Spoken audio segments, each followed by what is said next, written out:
तन में भाग लेने के लिए अभी हम लोग मंगलाचरण करते हैं। ओम अज्ञान तिमिरान्धस्य ज्ञानांजन शलाकया चक्षुर्मीलितं येन तस्मै श्री गुरुवे नमः। श्री चैतन्य मनोभीष्टं स्थापितं येन भूतले स्वयं रूप कदा मह्यं ददाति स्वपदान्तिकम्। वंदेहम श्री गुरु श्रीयुतपद कमलम श्री गुरु वैष्णवांशिष श्री रूपम सागर जातम सहगण रघुनाथम वितम तम सजीवम स्वाधेतम सावधूतम परिचम सहितम कृष्ण चैतन्य देवम श्री राधा कृष्ण पादान सहगण ललिता श्री विशाखा वितांत च नम ओम विष्णु पादाय कृष्ण प्रेष्ठाय भूतले श्रीमते भक्ति वेदांते स्वामिनि इति नामिनि। नमस्ते सारस्वती देवे गौरवाणी प्रचारिणे निर्विशेष शून्यवादी पाश्चात्य देश तारिणे। वाञ्छा कल्पतरुभ्यस्य कृपा सिन्धुभ्य एव च पतितानां पावनेभ्यो वैष्णवेभ्यो नमो नमः। नमो महावदान्याय कृष्ण प्रेम प्रदायते कृष्णाय कृष्ण चैतन्य नाम्ने गौरतिसे नमः। हे कृष्ण करुणा सिंधु दीन बंधु जगतपते गोपेश गोपिका कांत राधा कांत नमस्तुते। तप्त कांचन गौरांगी राधे वृंदावनेश्वरी विस्फानुसुते देवी प्रणमामि हरिप्रिये।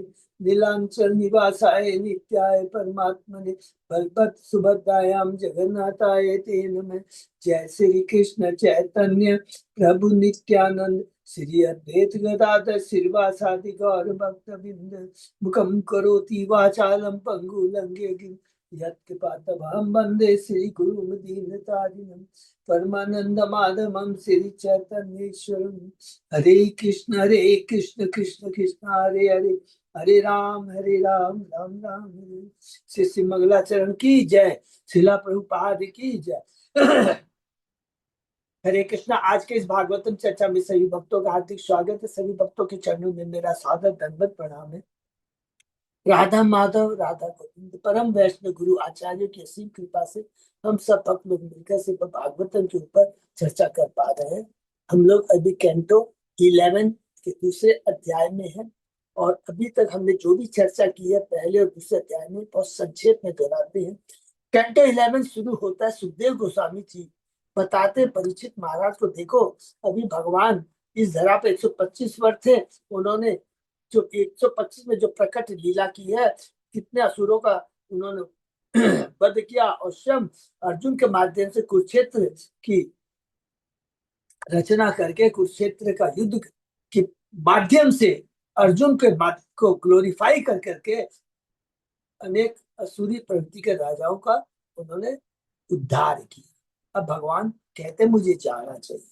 जाने के पहले अब भगवान को अपने वंशज जो यदुवंशी थी उनको प्रकट करना था और अलग अलग देवता जो देवलोक से आए थे उनको प्रकट करना था। उसके लिए भगवान ने नूतन लीला की है, जिसके बारे में हमने पढ़ा कि किस प्रकार सामने ऋषि के चरणों में अपराध करता है, ऋषि उन्हें अभिशाप देते हैं और भगवान चाहते तो उस अपराध को पलट सकते थे, लेकिन कृष्ण ने ऐसा नहीं किया क्योंकि कृष्ण ऐसा ही चाहते थे। दूसरे अध्याय में प्रवेश करते हैं। नव योगेंद्र से महाराज की भेंट सुखदेव गोस्वामी बताते हैं कि जो ऋषि द्वारका में आए थे वसुदेव जी के बुलाने पर उनका अनुष्ठान पूरा करने के बाद द्वारका में ही रहते हैं और एक दिन नारद जी चले जाते हैं वसुदेव के यहाँ। वसुदेव जी बहुत खुश हो जाते हैं, कहते हैं मुझे स्पष्ट करके कृपा करके बताइए कि मैं कैसे। देखिए भगवान के पिता है लेकिन शुद्ध भक्तों के संग की दरकार कितनी है, मैं कैसे अपना उद्धार कर सकती बोल। तो नारद जी उनको पहले बात तो धन्यवाद कहते हैं कि आपने जो प्रश्न किया है वो सीधा कृष्ण से संबंधित है, मैं आपको धन्यवाद देता हूँ। और उसके बाद में वो बताते हैं कि किस प्रकार एक बार निम्मी महाराज के यहाँ नव योगेंद्र आते हैं, हरि बोल। और निम्मी महाराज किस प्रकार उनका आव भगत करते हैं और उसके बाद में एक एक करके प्रश्न पूछते हैं। तो नौ नौ नौ जो नौ योगेंद्र हैं उसमें सबसे पहले हैं कवि। कवि ने से पूछते हैं क्या, सर्वोच्च शुभ क्या है? सर्वोच्च शुभ माने वास्तव में सबसे कल्याणकारी चीज क्या है? उत्तर में कवि कहते हैं भगवान की भक्ति। भगवान के चरणों की भक्ति करने से सारे भय दूर हो जाते हैं। भगवान का हमें आदेश का पालन करना चाहिए, हरि नाम का कीर्तन करना चाहिए, और जो कुछ भी है हमारे हमें मन वाणी वचन जो कुछ भी है उसको भगवान की सेवा में लगाना चाहिए। पांचवा, जो चीज कोई भी चीज को भगवान से अलग नहीं समझना चाहिए। अगर हम ऐसा समझते हैं तो ये हमारी अज्ञानता है, माया का प्रभाव है। और फिर अंत में भक्ति के बारे में कहते हैं, जो भक्ति करता है भगवान की शरण लेता है, भगवान का उसे प्रत्यक्ष अनुभव होता है, दिव्य भक्ति जागृत होती है और असत के प्रति जो आसक्ति है वो खत्म हो जाती है। तो ये बताया शुभ क्या है, ये हमने पढ़ा भक्ति के बारे में। अब दूसरा प्रश्न करते हैं निम्न महाराज, किससे करते हैं? हवि से प्रश्न करते हैं। अब आप मुझे कृपा करके भगवत भक्तों के बारे में बताइए। तब वो हवि महाराज भक्तों के बारे में बताते, तीन स्तर हैं, उत्तम, मध्यम एवं कनिष्ठ। तो उत्तम भक्त के बारे में हमने 45वें श्लोक में पढ़ा है, 46 श्लोक में मध्यम श्रेणी के भक्त के बारे में, और उसके बाद में 47 श्लोक में कनिष्ठ भक्त के बारे में। उत्तम भक्त क्या होता है? वो बड़े दिव्य स्तर पे होता है, 3 गुणों से ऊपर होता है, वो हर चीज में भगवान को देता है और भगवान को हर जीव में हर वस्तु में देखता है।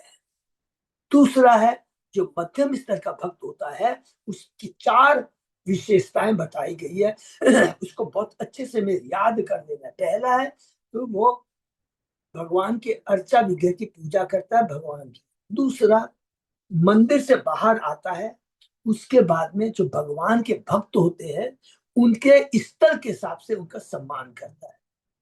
उत्तम भक्त या उनसे जो सीनियर है उनके उनसे कैसा व्यवहार करता है, जो मध्यम के हैं उनसे मित्रता करता है, और जो उससे नीचे है उनसे क्या है, आशीर्वाद देता है।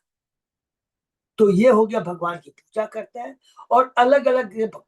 तीसरा उसका काम क्या होता है, जो बेचारे इनोसेंट है उनको भगवान के बारे में बताता है, उन पर कृपा करता है। और चौथे हैं जो नास्तिक प्रवृत्ति के हैं उनकी उपेक्षा करता है। तो हमें भी उपेक्षा करना, हम उसी स्तर में है। मध्यम स्तर में भी हमारा अभी तक उतना पूरा मैच्योर मध्यम स्तर नहीं आया, तो इसका हमको स्ट्रिक्टली फॉलो करना है। उसके बाद में हम लोगों ने पढ़ा कनिष्ठ भक्तों के बारे में पढ़ा।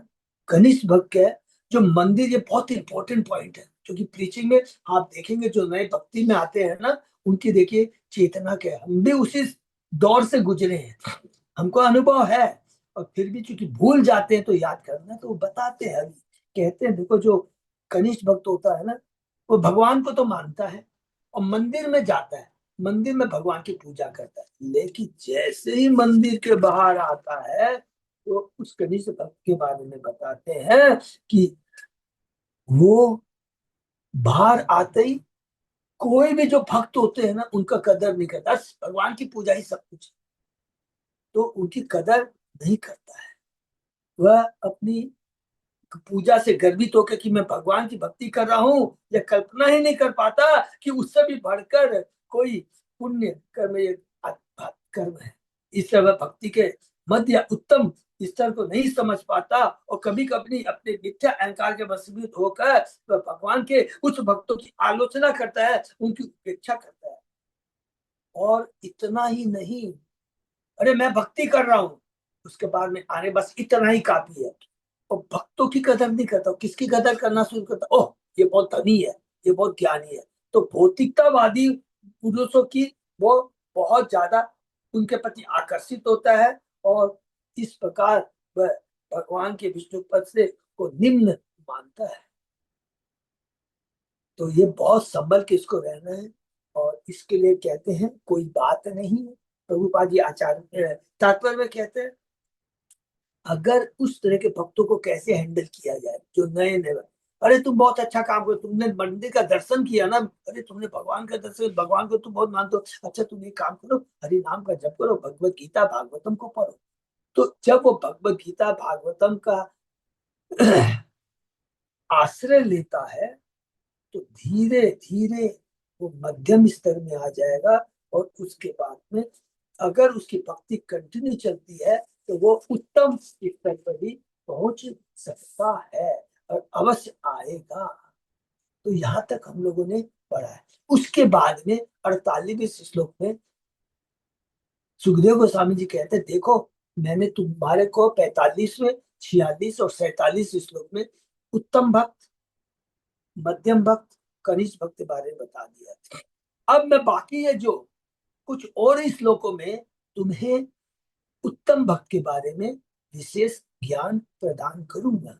तो वो अब उसको 48वें श्लोक से लेकर 55 श्लोक तक के अंदर में और उत्तम भक्त के क्या गुण है उसके बारे में बता रहे हैं। हमने कुछ तात्पर्य में कुछ चर्चा की थी, और उसके आगे आज हम चर्चा करेंगे। उसमें एक विशेष हमने देखा था, उपदेशा मित्र से प्रभुपाद जी ने कहा है, क्या है, कहते हैं कि शुद्ध भक्त की संगति और श्रद्धापूर्वक सेवा से जो अविचल भक्ति में आगे बढ़ा हुआ हो, हरि बोल, तो वो बड़ी उत्तम है। और भगवान तात्पर्य प्रभुपाद जी ने क्या कहा था, एक बहुत सुंदर श्लोक है जो हमने पढ़ा था, आराधना नाम सर्वेशा विष्णु आराधनम परम। लेकिन उसके बाद में कहते हैं कि लेकिन भगवान विष्णु की भक्ति से और ज्यादा इंपॉर्टेंट क्या है, भगवान के शुद्ध भक्तों की सेवा करना। उनकी सेवा के बिना भगवान नहीं मिल सकते हैं। ये बहुत इंपॉर्टेंट चीज को याद रखना है। तो उसी के ऊपर में अभी आगे और हम चर्चा करेंगे, ठीक है ना। तो सबको समझ में आ गया उत्तम, मध्यम और निम्न करने के भक्त। और अब शुद्ध भक्तों के बारे में और डिटेल में यहाँ पर अभी बताने जा रहे हैं। ओम नमो भगवते वासुदेवाय। ओम नमो भगवते वासुदेवाय। ओम नमो भगवते वासुदेवाय। नारायण नमस्कृत्य नरं चैव नरोत्तमं देवी सरस्वती व्यासं ततो जयमुदीरये। नष्प्रायेषु अभद्रेषु नित्यं भागवत सेवया भगवती उत्तम श्लोके भक्ति भवति नैष्ठिकी। कृष्णाय वासुदेवाय देवकी नंदनाय च नंद गोप कुमाराय गोविंदाय नमो नमः। आराधयो भगवान भजेश तनय ततदाम बिंदावनम रमया काचित उपासना व्रजवधु वर्गेण कल्पिता। श्रीमद्भागवतम प्रमाणम अमलम प्रेमापुमतो महान श्री चैतन्य महाप्रभो मतमिदं तत् आदरो न पर। हरे कृष्ण कृष्ण कृष्ण हरे हरे, हरे राम राम राम हरे हरे। श्लोक नंबर 49। बहुत बहुत धन्यवाद अच्युत अजय दास को। शुरू करते हरे हैं। कृष्ण प्रभु जी, आपकी आवाज नहीं आ रही हमको तो। प्रभु और भक्तों से पूछते हैं माता जी। आवाज तो आ रही है, क्लियर आ रही है, क्लियर आ रही है। तो सरोजनी रोहिणी माता जी, आपका थोड़ा सा हो सकता है नेटवर्क में प्रॉब्लम हो। हाँ। तो उसको चेक करिए, नहीं तो क्या है ना, उसको फिर लॉग ऑफ करके फिर लॉग ऑन कीजिए तो अच्छा अच्छा, ठीक है प्रभु जी, ठीक है। ओके। तो मैं कंटिन्यू करता हूँ। देहो इंद्रिय प्राण मन ध्यान मनोध्यायाम यो जन्माप्ययच्छुत भय तर्स कृच्छे संसार धर्म अभिमुह्यमान स्मृत्या हरे भागवत प्रधान। इस भौतिक जगत में मनुष्य का भौतिक शरीर सदैव जन्म तथा मृत्यु के अधीन रहता है। हरि बोल, देखिए कितना तत्व की बात करता है। ये जो शरीर है ना, भौतिक शरीर, जिसके प्रति इतने आकृष्ट रहते हैं, जिस पर हम रात दिन खर्चा करते हैं, समय बिताते हैं, लेकिन वो रहता किसके अधीन है, जन्म और मृत्यु के अधीन रहता है। इसी तरह प्राण को भूख प्यास सताते हैं, मन सदैव चिंतित रहता है, बुद्धि उसके लिए लालायित रहती है, जिसे प्राप्त नहीं किया जा सकता। और ये सारी इंद्रियां भौतिक प्रकृति से निरंतर संघर्ष करती रहने से अंततः थक जाती है। जो व्यक्ति भौतिक जगत के अपरिहार्य दुखों से मोहग्रस्त नहीं होता और भगवान के शरण को किस्मत मात्र से उन सबसे अलग रहता है, उसे ही भागवत बंधन अर्थात भगवान का अग्रणी भक्त कहा जाता है। तो हमने पढ़ा जो भगवान का भक्त है, पहले 48वें श्लोक में पढ़ा, और उसके बाद में यहाँ पर पढ़ते हैं कि पहले 48 श्लोक में क्या कहता है, इंद्रिय विषयों में लगे रहकर भी जो उस संपूर्ण जगत को भगवान विष्णु की शक्ति के रूप में देखता है, सब कुछ भगवान में देखता है, न तो वो हर्षित होता है न दुखी होता है, वह निसंदेह भक्तों में सबसे महान भक्त होता है। और उसके आगे कहते हैं दूसरे 49 श्लोक के अंदर में कि ये भौतिक जगत में जो भौतिक चीजों के प्रति, शरीर के प्रति आसक्त रहता है, सारा जीवन सारा मेहनत उसके पीछे लगाता है, लेकिन जो शुद्ध भक्त होता है इन सारी चीजों से मोहग्रस्त नहीं होता, केवल भगवान के चरण कमलों के स्मरण मात्र से वह केवल उसी में लगा रहता है, उसे ही महान भागवत उस भगवान का अग्रणी माने भक्तों में अग्रणी कहा जाता है। श्री मध्वाचार्य के अनुसार इस जगत में बुद्धिमान जीवों की 3 श्रेणियां हैं, देवता, सामान्य मनुष्य तथा असुर। समस्त शुभ गुणों से युक्त जीव अर्थात भगवान का अति उन्नत भक्त, चाहे वह इस पृथ्वी पर हो या अन्य लोकों में हो, देव कहलाता है। बहुत माने देव माने का मतलब वो देवता टाइप, उससे आपका नहीं समझ चाहिए। सामान्य मनुष्यों में प्राय अच्छे तथा बुरे गुण होते हैं और इस मिश्रण के अनुसार वे इस संसार में दुख तथा सुख भोगते हैं, किंतु जिनमें अच्छे गुणों का अभाव होता है तथा जो पवित्र जीवन भगवत के शत्रु बने रहते हैं, वे असुर कहलाते हैं। तो इसका मतलब क्या हो गया, जिनमें अच्छे गुण का अभाव था, जो पवित्र जीवन भगवत के शत्रु बने रहते हैं, असुर कहलाते हैं। अर्थात ये नहीं हो गया असुर का मतलब है कि हिरण्यकशिपु रावण, यही नहीं, यहाँ पर बता रहे जिनकी आसुरी प्रवृत्ति है, माने आसुरी प्रवृत्ति जो भगवान की भक्ति नहीं करते।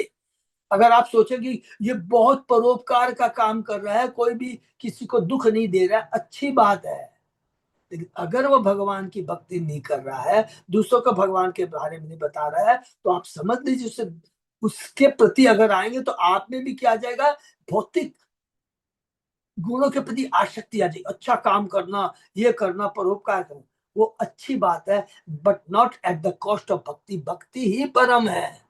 अगर हम भक्ति करेंगे तो मेरा कल्याण होगा, दूसरों का कल्याण होगा। तो हमको असुर कहलाते हैं। इन तीनों श्रेणियों में सामान्य मनुष्य तथा असुरों को जन्म, ऋतु तथा भूख बुरी तरह सताते हैं, जबकि देव या देवतागण ऐसे शारीरिक कष्टों से दूर रहते हैं। वे इसलिए दूर रहते हैं क्योंकि वे अपने पुण्य कर्मों का फल भोगते हैं।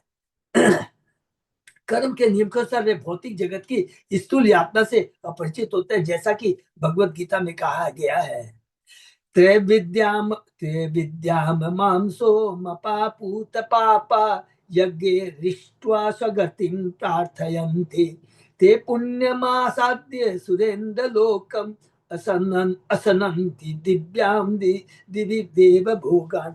जो वेदों का अध्ययन करते या सोमरस का पान करते हैं, वे स्वर्ग प्राप्ति की गवेषणा करते हुए अपचित से मेरी पूजा करते हैं। वे पाप कर्मों से शुद्ध होकर पवित्र इंद्र के स्वादिक धाम में जन्म लेते हैं, जहाँ वे देवताओं के आनंद। किंतु भगवत गीता के अगले समय यह कहा गया है कि जब इन पुण्य कर्मों का फल चूक जाता है तो उसे देवता पत्र उसके साथ स्वर्ग का आनंद छोड़ना पड़ता है और पृथ्वी पर नर अर्थात सामान्य मनुष्य के रूप में लौटना होता है। छिन्ने पुण्यमितम लोके विसंति 9वें अध्याय के ठीक नेक्स्ट श्लोक में 21 श्लोक में भगवान ये चीज कहते हैं। वस्तुतः प्रकृति के नियम इतने सूक्ष्म है कि हो सकता है कि कोई प्राणी पृथ्वी पर मनुष्य के रूप में भी न लौट पाए, बल्कि उसे अपने कर्म के साथ किसी कीट या जिसका जन्म लेना पड़े, अगर उसने कुकर्म किए हैं। किंतु भगवान के शुद्ध भक्त को भौतिक कष्ट नहीं होता, क्योंकि वह देहात्म बुद्धि को छोड़ चुका होता है और अपने को भगवान किसके नित्य दास के रूप में पहचानता है। जैसा कि सब भगवान ने भगवत गीता में कहा, सुसुखम कर्तुम अव्ययम।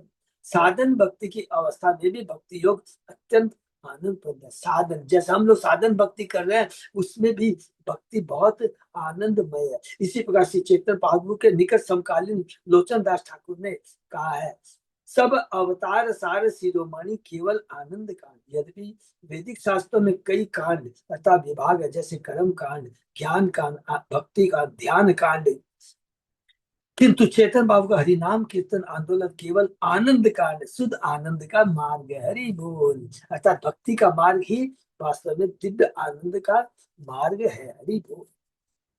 केवल कृष्ण नाम का कीर्तन करने, भगवान को अर्पित भव्य भोजन का उच्छिष्ट खाने और भगवान की मोहक लीलाओं के कीर्तन के समझ से मनुष्य आनंद के सागर में, जिसे कृष्ण भावनाविद कहते हैं, मग्न हो जाता है। देखिए प्रभुपाद जी की कितनी बड़ी कृपा है। शुद्ध भक्तों के बारे में बताते बताते भक्ति, तो इसका मतलब क्या हुआ कि पूरे कैंटो 1 से लेकर पूरे कैंटो 12 तक और भगवद गीता के पहले अध्याय से लेकर 18वें अध्याय तक में प्रभुपाद जी ने भक्त, भक्ति और भगवान तीनों को घुमा घुमा कर, जहां भी कुछ भी बात करेंगे तो पकड़ के कान हमारा भक्ति भगवान और भक्त के पास ले आएंगे। अच्छे से कान पकड़ के लेके आ जाते। अरे मैं तुमको यह बता रहा हूँ ना, फिर कान पकड़, नहीं, भक्ति ही उत्तम है। भक्तों का संग ही उत्तम है। सौभाग्यवश यह आनंदमय सागर हर जीव की नित्य स्थिति है, क्योंकि जीव सच्चिदानंद है। जीव की जो वास्तविक चेतना है वसुदेव चेतना, अर्थात हर जीव की नित्य जो स्थिति है, शाश्वत उसका जो धर्म है, वो क्या है? आनंद प्राप्त करना। और वो आनंद भगवान की सेवा करने से, भगवान की भक्ति से ही मिल सकता, बशर्ते कि वह अपने जीवन के सारे व्यर्थ के विचार त्याग दे और केवल भक्ति करे। मनुष्य को न तो स्थूल भौतिक देह मानना चाहिए, न चंचल मन, न अनुमान पे बुद्धि, नहीं मनुष्य को अपने को मूर्तपुर तथा करे बौद्ध शून्यवाद से जोड़ना चाहिए। न भौतिकता में जाना चाहिए, न ज्ञान माने मायावाद, केशरवाद, शून्यवाद, निराकारवाद, किसी में नहीं जाना चाहिए। नहीं उसे अपनी पहचान निर्विशेष आध्यात्मिक जीवन के सागर के रूप में करनी चाहिए, जिसे ब्रह्म ज्योति कहते हैं, और जो आच्छादित ब्रह्मांड से परे दिव्य आकाश के भारी भाग को प्रकाशित करती है, ब्रह्म ज्योति। उसे तो अपने आप को परम पुरुष भगवान का निजी नित्य दास समझना चाहिए। केवल अपनी इस स्वाभाविक स्थिति को मानने से, जीवन स्वरूप और कृष्ण नित्य दास तथा भगवान के शंकों की सेवा में रहने से ही मनुष्य को कृष्ण की नित्य लीलाओं में प्रत्यक्ष भाग लेने का अवसर मिल जाता है। जिस तरह अर्जुन को कृष्ण के साथ कुरुक्षेत्र के युद्ध में योद्धा के रूप में कर्म करने का अवसर मिल गया था। तो कौन सा मिला था? भगवान के आदेश का पालन करना था, भगवान के जो कर्तव्य है उसका पालन। श्री मध्वाचार्य ने उस विधि का निश्चित वर्णन किया जिससे भौतिक कष्ट उत्पन्न होते हैं। अब जब आसुरी प्रवृत्ति वाला बंदगी अपनी पहचान स्थूल भौतिक शरीर के रूप में करता है, तो उससे उन्नीदापन तथा अतृप्त कामेच्छा सताते रहते हैं, जो उसकी मानसिक शांति तथा गंभीरता को भस्म करते रहते हैं। जब वह आसुरी व्यक्ति अपने को प्राण मानता है तो उसे भूख लगती है, और जब अपनी पहचान मन के रूप में करता है तो उसे शंका, भय तथा लालसा सताती है, जिसका अंत निराशा से होता है। जब अपनी पहचान बुद्धि के साथ करता है तो हृदय में कटुता तथा अशांति प्रतीत होती है। जब वह मिथ्या अहंकार की अपनी पहचान करता है तो उसे यह सोच करके मैं कितना नीच हूं, निम्नता का अनुभव होता है। जब वह चेतना से अपनी पहचान करता है तो उसे भूतकाल की स्मृतियां सताती है। जब वह असुर अपने को सारे जीवों का शासक बताना चाहता है तो ये सारे कष्ट एक साथ बढ़ जाते हैं। माने जो रजोगुणी में है, तत्वगुणी में, उनके लक्षण बता रहे हैं। स्पेशली यहाँ पर ये जितनी बार बताया रजोगुणी के बारे में बताया है। इतना महत्वाकांक्षी होता है, केवल उसका मन बुद्धि केवल भौतिकता के अंदर में रहता है और अपनी प्रतिष्ठा के बारे में सोचता रहता है। उसको क्या कहा गया है? आसुरी प्रवृत्ति। श्रीपाद भट्ट मध्वाचार्य के अनुसार पापी जीवन सुख का आसुरी मानदंड है। अब पापी जीवन सुख का आसुरी मानदंड है। पापी जीवन किसको कहते हैं? सबको समझ में आ गया कि हमको समझ में आ गया है। केवल अपनी इंद्रिय तृप्ति के प्रति अपने मन को, बुद्धि को कार्यों को लगा देना, ये आसुरी जीवन है। हम देख सकते हैं कि आसुरी समाज में मनोरंजन कार्यों के लिए रात में पिछले अंधेरे वह सर्वो उपयुक्त माने जाते हैं। जब कोई असुर यह सुनता कि कोई व्यक्ति 4 बजे प्रातःकाल उठकर देवकालीन भोर का लाभ उठा रहा है तो वह चकित तथा मोहित हो जाता है। उसको तो मालूम ही नहीं है, अरे ये पागल है, सुबह 4 बजे उठ गया है, इसका दिमाग काम नहीं कर रहा है, क्योंकि वो तो खुद 4 बजे सोता है, वो तो 4 बजे सोता है, इसलिए उसको लगता है कि ये क्या हो गया।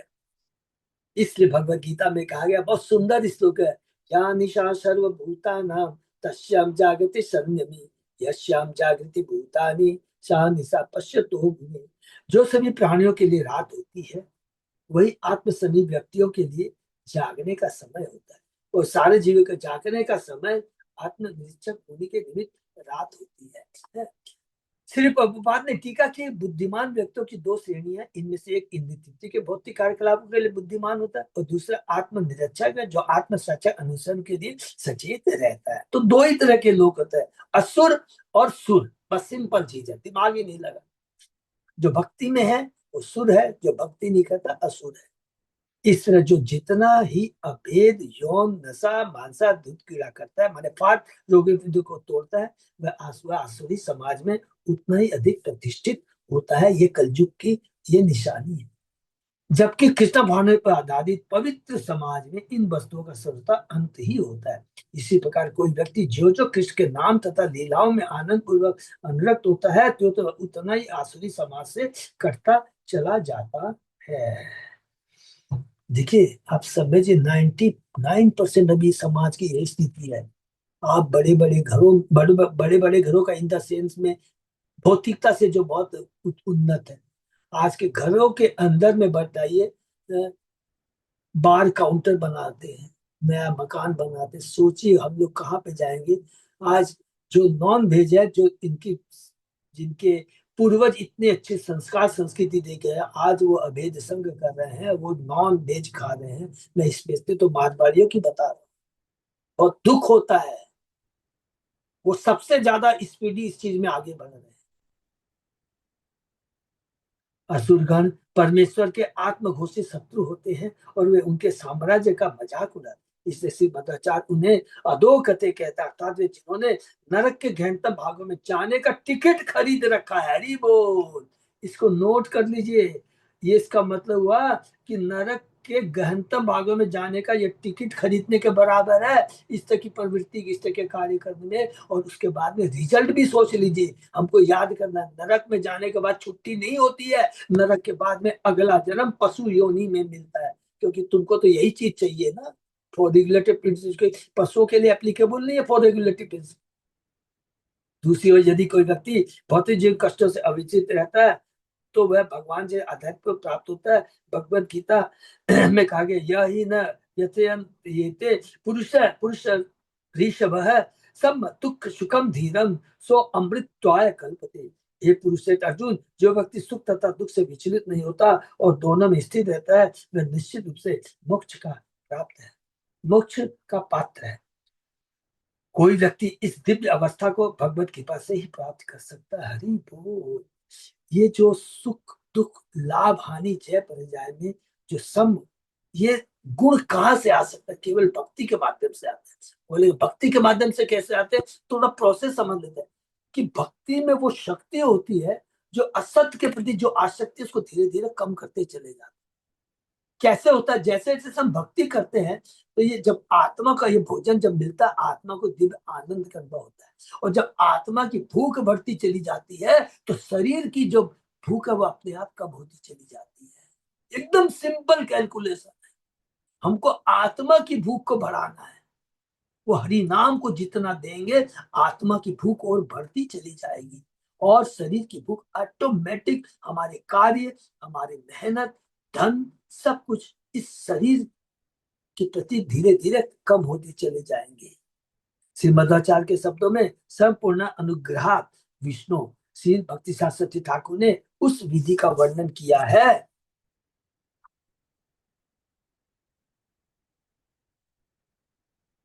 जिससे मनुष्य उत्तम अधिकारी बन सकता है। हरि बोल। यदि कोई व्यक्ति भाग्यशाली होता है तो क्रमशः कनिष्ठ अधिकारी की संकुचित दृष्टि तथा क्रियाओं से ऊबकर मध्यम अधिकारी की विशिष्ट विस्तृत दृष्टि का आदर करने लगता है, जो यह पहचान सकता है कि हर जीव को कृष्ण भक्त बनना चाहिए और कोई भी व्यक्ति उत्तम भक्त के चरण चिन्हों का अनुसरण करके जीवन सिद्धि प्राप्त कर सकता है। हरि बोल। तो हम लोग को उत्तम अधिकारी कर सकता है जो जो उसकी भक्ति गहन होती जाती है और वह शुद्ध भक्त की चरण धूलि में बार बार लौटता है, उसके मन को जन्म मृत्यु भूख प्यास भय इत्यादि की यातनाएं विचलित करना बंद कर देती है। हरि बोल। ये बहुत इंपॉर्टेंट है, प्लीज इसको एकदम, ये भक्ति की शक्ति है। शुद्ध भक्तों का संग करने से ये चीज हमारी होती है। लिखा है देखिए कि शुद्ध भक्ति चरण में बार बार लौटता है और उसके भक्तों की संगति से हमारे में दिव्य भक्ति उजागर होती है और भक्ति करते करते जिस शरीर के प्रति जो मन को जन्म मृत्यु भूख इत्यादि की यातनाएं जो बार बार सताती है, या जो भी मेरा है, मेरा की यातना सताती है, मैं प्रतिष्ठित हूँ, मैं धनवान हूँ, I am the proprietor control, यही तो सताता है ना असली। I am the proprietor, I am the control, I am the enjoy, मैं हूँ, नहीं मिलता है तो वो विचलित हो जाता है। लेकिन भक्ति करने से ये सारी चीजें उसके लिए क्या है, उदासीन हो जाती है, मन इनडिफरेंट हो जाते हैं। जैसा कि भक्ति रसात्मित सिद्धू में कहा गया, अलब्धे वा विनष्टे वा भक्त्यात् आच्छदन साधने अविकल्व मतिर भूत्वा हरिमेव धिया स्मरे। यदि कोई भक्त ठीक से भोजन करने या ठीक से कपड़े पहनने के प्रयास में अशांत रहता है तो उसे इस भौतिक असफलता द्वारा अपने मन को विचलित नहीं होने देना चाहिए। प्रत्युत उसे अपनी बुद्धि अपने स्वामी कृष्ण को स्मरण करने में लगानी चाहिए और इस तरह अविचलित रहना। जब कोई कृष्ण का सदैव स्मरण करने की इस विधि में परिपक्व हो जाता है तो उसे महाभागवत की पदवी दी जाती है। गीता के दूसरे अध्याय में भी हम लोगों ने पढ़ा है, 45 के श्लोक के बाद में आप देखेंगे स्वरूप सिद्ध व्यक्ति के स्थिर बुद्धि वाले के बारे में बहुत डिटेल में वर्णन भगवान ने अर्जुन को बताया है। श्री भक्ति साहब ने उदाहरण दिया कि जिस तरह बच्चे की गेंद रस्सी के सिरे से बांध दी जाती है जिससे वह दूर न छिटक सके, उसी तरह कृष्ण की शरण में आया भक्त वैदिक आदेशों की रस्सी से बंध जाता है और सांसारिक मामलों में कभी मग्न नहीं होता है। इस संदर्भ में उन्होंने ऋग्वेद का उदाहरण दिया है। ओम अस्य जानतो नाम चित्त विवक्तन महस्ते विष्णु सुमतिम भजामहे ओम तत्सत्। हे विष्णु, आपका नाम पूर्णतः दिव्य है, इससे यह स्वयं स्वतः प्रकट है। इसलिए आपके पवित्र नाम के कीर्तन की महिमा को ठीक से बिना समझे भी यदि हम नाम का उच्चारण उसकी महिमा को थोड़ा सा समझ कर करते हैं तथा आपके नाम के शब्दों को केवल दोहराते हैं तो धीरे धीरे उसे समझ जाएंगे। वो परम जीव उसे प्रणव ओम द्वारा सूचित किया जाता है, सत्य है अर्थात स्वयं प्रकट करने वाला है। इसके भय या ईर्ष्या से अशांत होते हुए भी यदि कोई व्यक्ति भगवान के पवित्र नाम का उच्चारण करता रहता है तो उसे भगवान का दिव्य स्वरूप प्रकट हो जाएगा। श्रीमद् भागवत के छठे कैंटो के दूसरे अध्याय के में इसकी पुष्टि है। ये पढ़ा है अजामिल की जो कथा है, जब हम लोग पढ़े थे उसमें बताया कि हरि नाम इतना पवित्र है, अगर इसको मजाक में भी बोला जाए, कोई संकेत में भी बोला जाए तो ये बहुत ही लाभकारी होता है। कि अजामिल ने भगवान का नाम नहीं लिया था, उसने तो अपने पुत्र को बुलाया था, नारायण नारायण, लेकिन देखो विष्णु दूत आ जाते हैं। साकेत्यम पारिश्यम व स्तोत्रम हेलनम एवतः वैकुंठ नाम अग्रहण्यम अशेषाघरम विदुः। जो व्यक्ति भगवान नाम का कीर्तन करता है वह पापों के फलों से तुरंत छूट जाता है, भले ही वह नाम का उच्चारण अप्रत्यक्ष इनडायरेक्टली, जैसे अजामिल ने भगवान को नहीं अपने पुत्र को बुलाया था, इनडायरेक्टली हंसी में, क्या तुम हरे राम हंसी मजाक में भी यदि बोल देते हैं, संगीत विनोद के लिए उपेक्षा भाव से क्यों न करता हो, इसे सारे शास्त्रों के सारे विद्वान स्वीकार करते हैं। हरि का मतलब हो गया है, जैसे वो कौन था ना, वाल्मीकि है, रत्ना टाकू था ना उसका पहले नाम है, बोला मेरे से तो राम राम नहीं हो, बोला तू मरा मरा ही बोल, मरा मरा मरा मरा मरा। तो बोलते कि वाल्मीकि रामायण लिख बैठा। तो इसलिए भगवान का नाम बड़ा पवित्र है। न काम कर्म, सॉरी, न काम कर्म बीजानाम यस्य चेतसी संभव, वासुदेव एक निलय सर्वे भागवतोत्तम। जिसने एकमात्र भगवान वासुदेव की शरण ले रखी है वह उन सकाम कर्मों से मुक्त हो जाता है जो भौतिक काम वासना पर आधारित है। वस्तुतः जिसने भगवान के चरण कमलों की शरण ले रखी है वह भौतिक इंद्रिय को भोगने की इच्छा से भी मुक्त कर दिया जाता है। उसके मन में यौन जीवन, सामाजिक प्रतिष्ठा और धन का भोग करने की योजनाएं उत्पन्न नहीं हो सकती। इस प्रकार वह भगवतोत्तम अर्थात सर्वोच्च पद को प्राप्त भगवान का शुद्ध भक्त माना जाता है।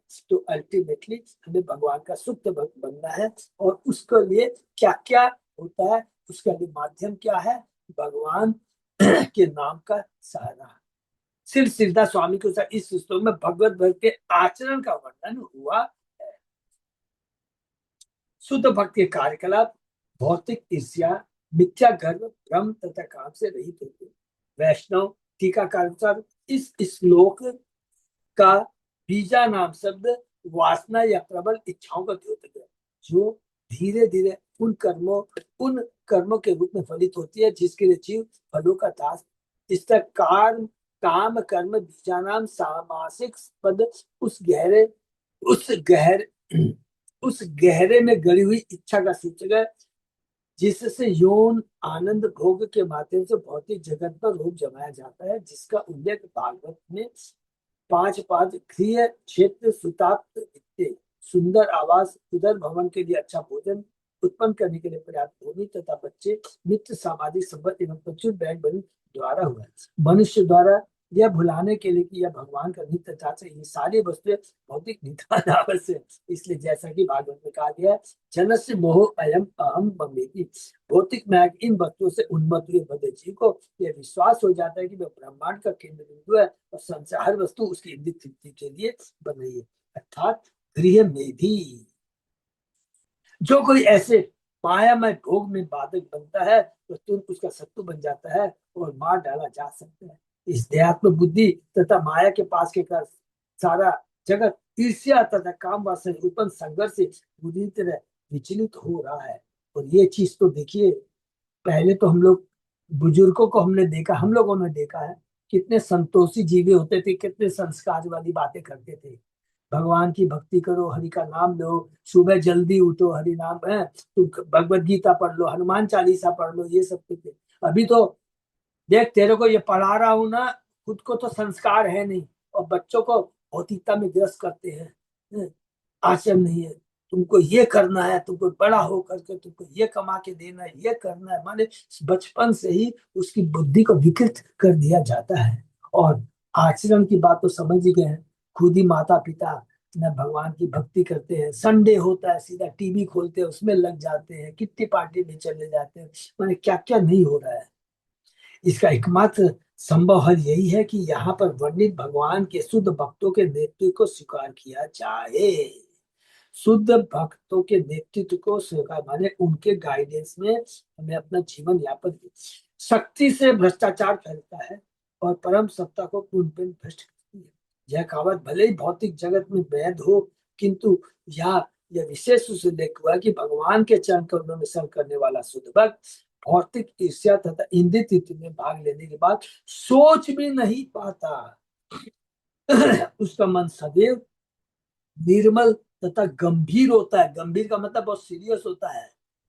वो कभी भी विचलित नहीं होता, थोड़ा सा ये हुआ, भौतिकता के लोगों से मिला तो विचलित नहीं, बहुत सीरियस होता है, गंभीर रहता है और वह प्रत्येक जीव के परम कल्याण से अवगत रहता है। बोल कृष्ण भक्त आंदोलन पृथ्वी के कष्ट भोग रहे जीवों को यह बताने का भरसक प्रयत्न कर रहा है कि मानव समाज में मस्तिष्क की परम आवश्यक है। ज्वर से विचलित मस्तिष्क उचित निर्देशन नहीं रख सकता। जो जॉन्डिस से सफर कर रहा है, जो व्यक्ति जॉन्डिस से सफर कर रहा है तो उसको चीनी भी कड़वी दिखाई देती है। हम जो भौतिकता में लगे रहेंगे तो हमको क्या है कि भगवान का नाम जहर के बराबर दिखाई देगा। उच्च भक्त बेकार दिखाई देगा। तो हमारा ये जो मस्तिष्क है, जो हम रुग्ण अवस्था में है, इससे हमको मुक्त होना है। उसके लिए शुद्ध भक्तों का संग जरूरी है। ज्वर से विचलित तो मस्तिष्क, रोग से विचलित मस्तिष्क निर्देशन नहीं कर सकता। तो यदि समाज के तथाकथित विचारक स्वार्थ से चल रहे हैं तो वे ज्वर से रुग्ण सन्नितापग्रस्त मस्तिष्क के समान है। सन्नितापग्रस्त सरकारें धीरे धीरे मानस और से सारे सुख को चौपट किए दे रही है। इसलिए वैष्णव उपदेशों का कर्तव्य है कि भागवतोत्तम पद पर कर्म करे, जिससे वे मानवता को स्पष्ट दिशा निर्देश दे सके और संत पुरुषों को दिए जाने वाले भौतिक ऐश्वर्य द्वारा तनिक भी भ्रष्ट या आकर्षित न हो।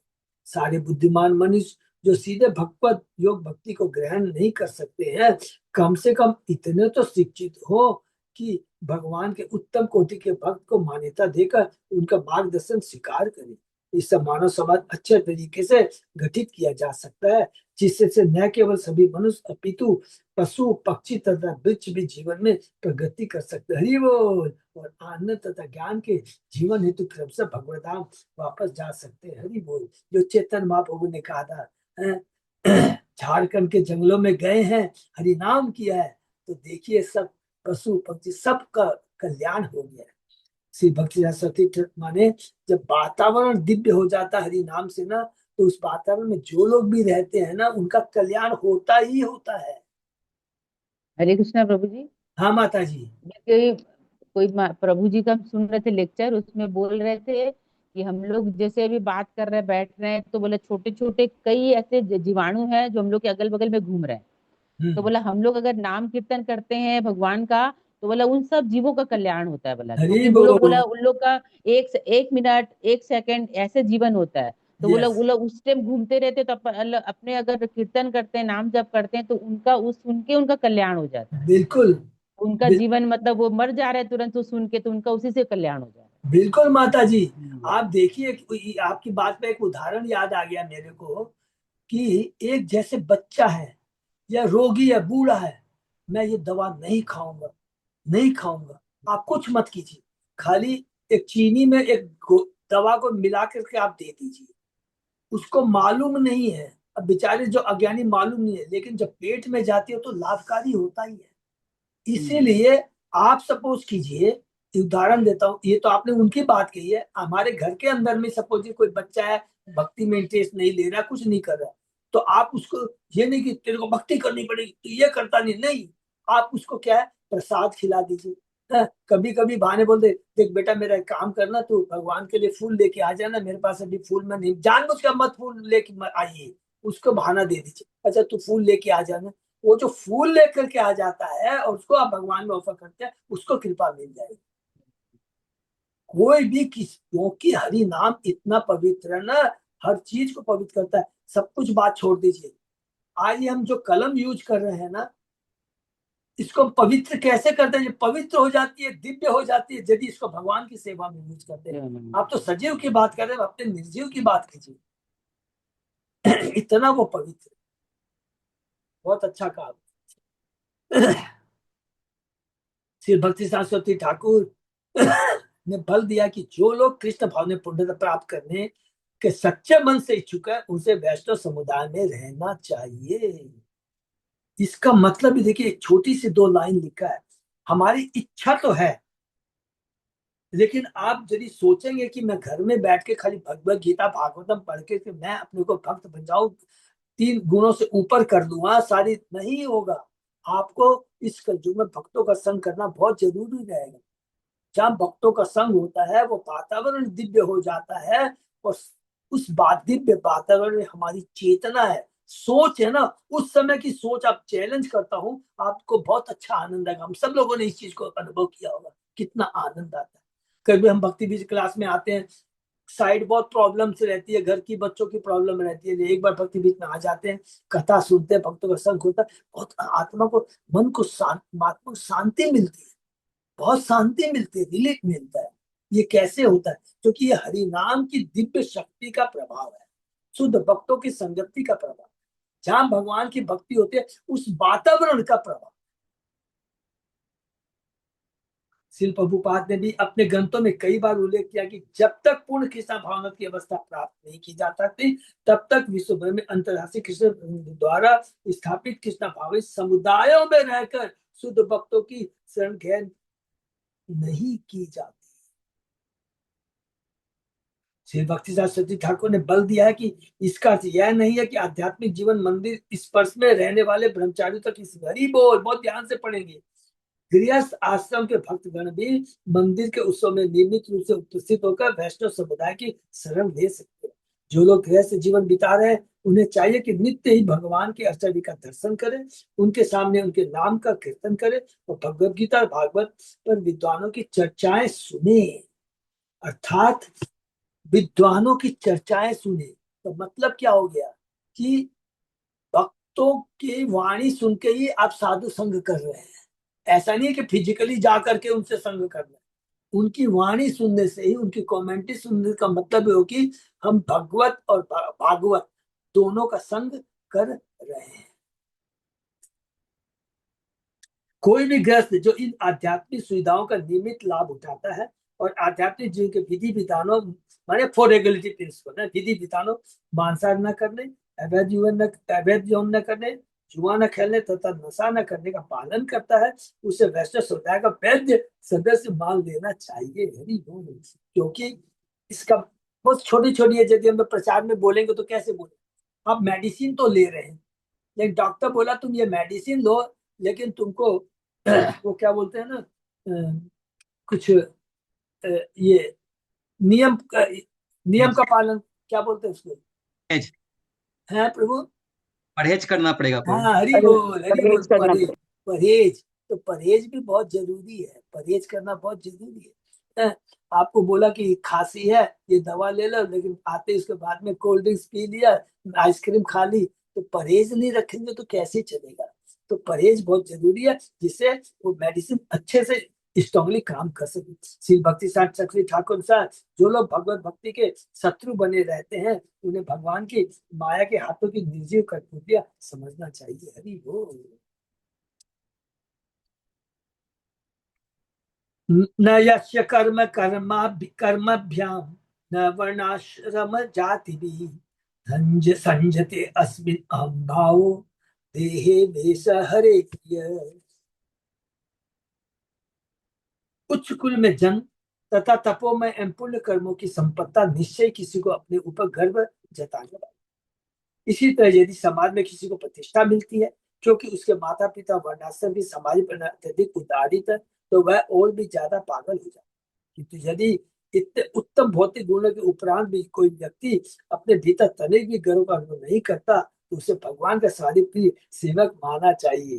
हरि बोल। अमरीश महाराज की जय। इतना उन पर भौतिक ऐश्वर्य था, सब कुछ भी था, है? लेकिन उसके प्रति कोई आसक्ति। श्री श्रीधर स्वामी के अनुसार जन्म शब्द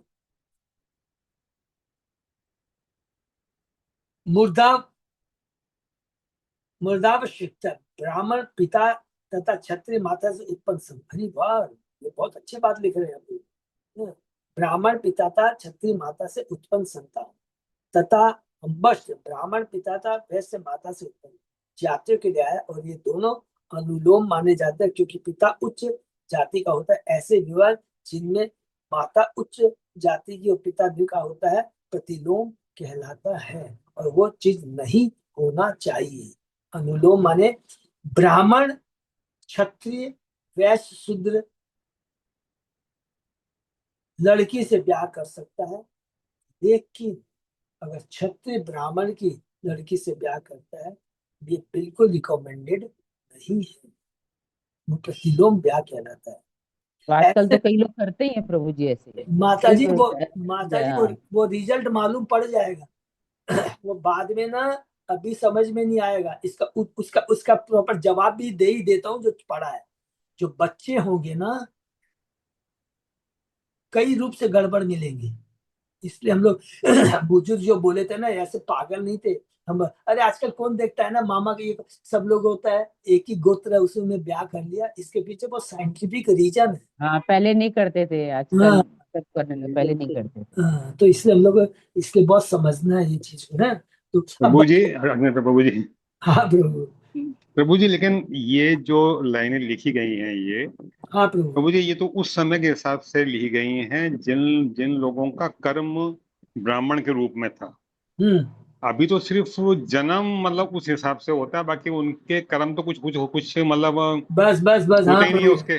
हाँ प्रभु, इसीलिए तो हम लोग अभी चर्चा भी तो इसी बात के कर रहे हैं ना, कौन ससुर असुर है कौन असुर है। तो सब हम इसलिए तो फिर इसलिए अब आज के समय में तो ये मतलब मेरा मतलब मीनिंग ये है कि भाई जो लोग जिन लोगों का कर्म ही उल्टा है, जो ब्राह्मण कुल में जन्म लेकर के उनके काम ही उल्टे पुल्टे हैं। द्विज बंधु वो द्विज बंधु हाँ कहना है। हाँ। हाँ, तो फिर उनके लिए तो फिर ये नियम नहीं लागू होंगे ना उनके लिए तो। प्रभु आपको बता दिया ना, धीरे धीरे आप सही बोल रहे हैं। सब ये पशु माने आप जिसको कह रहे हैं दो पाँव के पशु, आप खाली इनको ये कह सकते हैं दो पाँव के पशु प्रभु।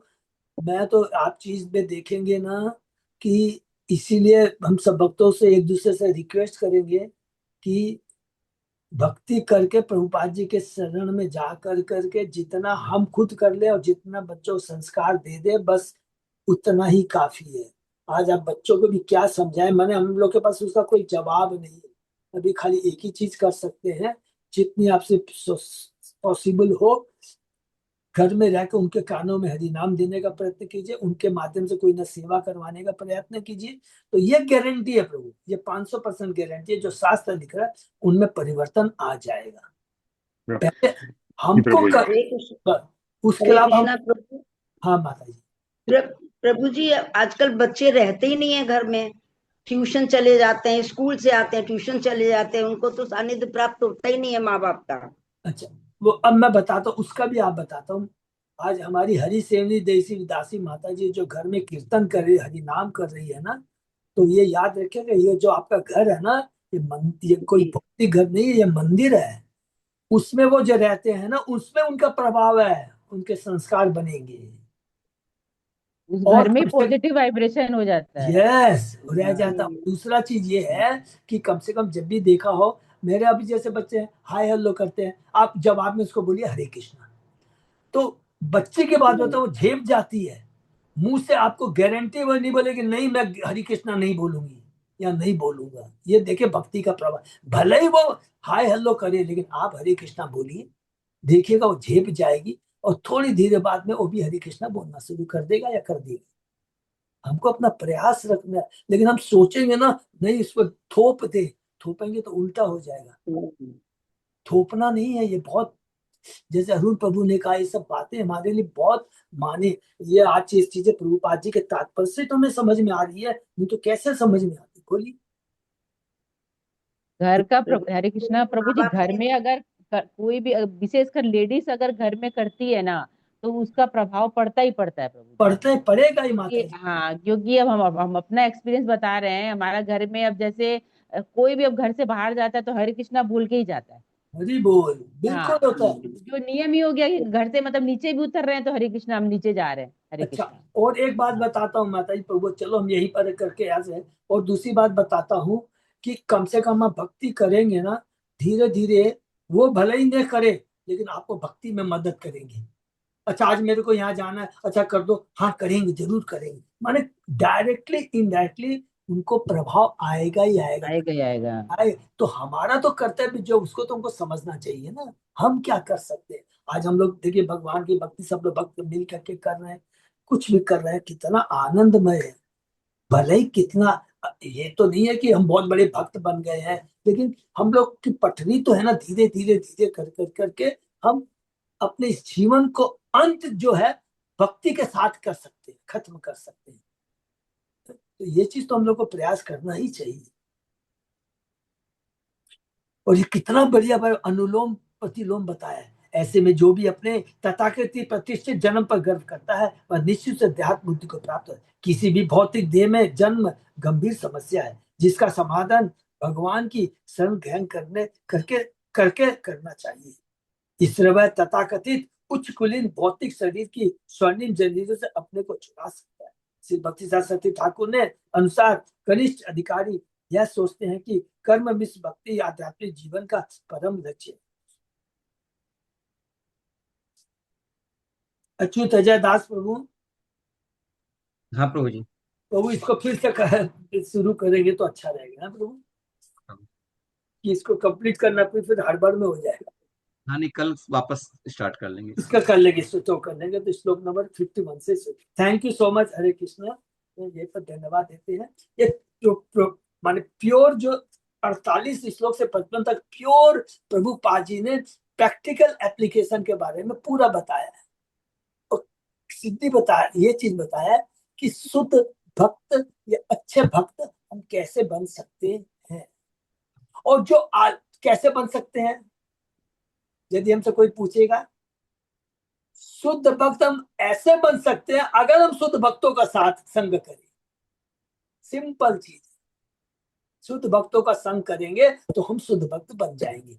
लिखा है कनिष्ठ भक्त से, अगर कनिष्ठ भक्त है वो भी धीरे धीरे, हम सब लोग भी तो शुरू में यही थी ना, मंदिर में जाकर आ गए तो बड़ा तोप मार लिए, सब कुछ ठीक है तो बाकी सब बेकार छोड़ो, फिर वही लग जाते थे भौतिकवादों को। बहुत नहीं, अब धीरे धीरे हमारी आचरण कैसा हो रहा है कि चाहे घर में या परिवार में जान पहचान में कोई अरबपति करोड़पति हो, ठीक है वो अच्छी है, तुरंत दिमाग में आ जाता है सम्मान करना है, कोई को कुछ ज्यादा कमेंट नहीं करना है। आज ज्यादा उनको कमेंट करने जाएंगे तो क्या हो जाएगा, नाम अपराध हो जाएगा। हम सिंपल बता देते हैं, याद रखेंगे, नाम अपराध बहुत डिफिकल्ट होता है, वैष्णव अपराध बहुत डेंजरस होता है।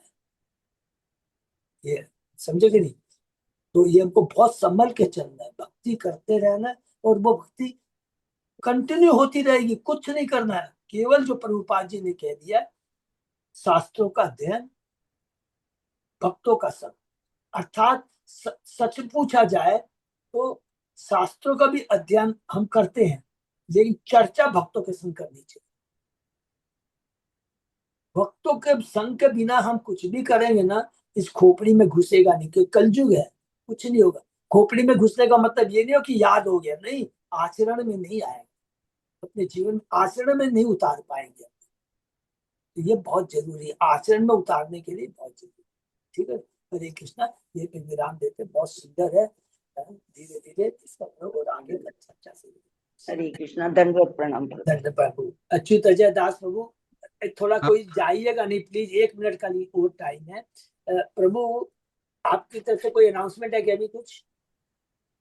नहीं प्रभु जी। नहीं है। आज क्या हुआ है, थोड़ा सा ये मैं एक्चुअली अच्युत दास प्रभु से चर्चा कर, कल थोड़ा सा मैं हावड़ा चला गया, बहुत ज्यादा कल व्यस्त हो गया था कि हावड़ा का भी लेकर के वो जो प्रॉब्लम चल रही है, कलकत्ता पोर्ट ट्रस्ट से चिट्ठी आ गई है उन लोग के पास, जगह खाली करो, ये करो।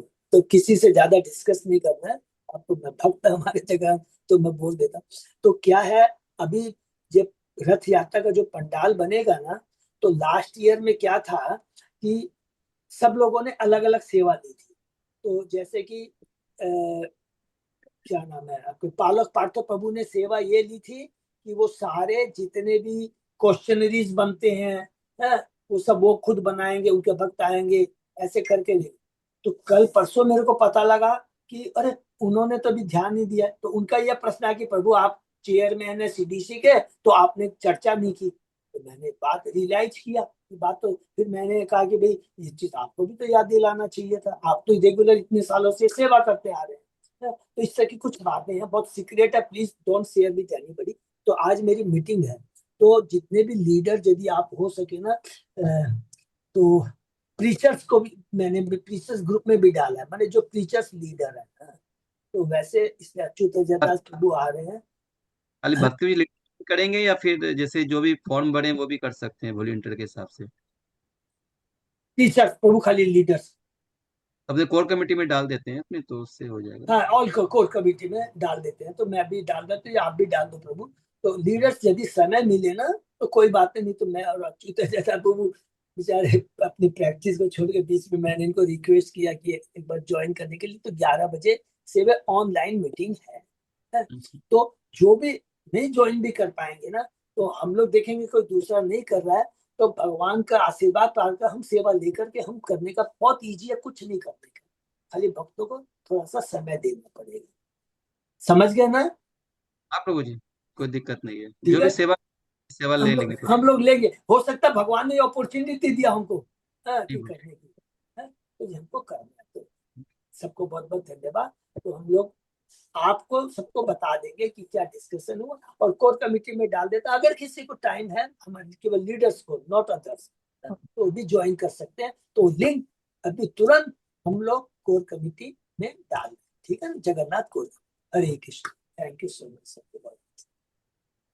हरे कृष्ण। तो ये भक्तों का बहुत बहुत धन्यवाद। फिर आज का सनी विराम करते हैं, फिर कल सुबह शाम।